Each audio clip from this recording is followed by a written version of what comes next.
চলে আসুন তাড়াতাড়ি বন্ধুরা, সিটি সেন্টারে চৈত্র সেল চলছে। 3টি শার্ট মাত্র 100 টাকায় দিচ্ছে। মাত্র 100 টাকা দিয়ে 3টি শার্ট পাচ্ছেন, চলে আসুন। আর স্যুট, জিন্সের স্যুট দিচ্ছে 200 টাকা করে। খুবই ভালো ভালো শার্ট প্যান্ট এগুলো, আমরাও নিয়েছি। এই দেখুন, জুতো দিয়েছে 100 টাকা করে। খুব ভালো শার্ট প্যান্ট দিচ্ছে, চলে আসুন। না আসলে মিস করবেন, তাড়াতাড়ি চলে আসুন।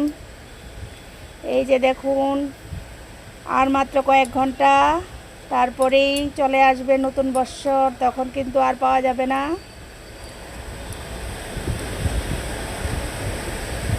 এই যে আমরাও এনেছি 3টি শার্ট 100 টাকা দিয়ে। খুব ভালো শার্টগুলো, চলে আসুন।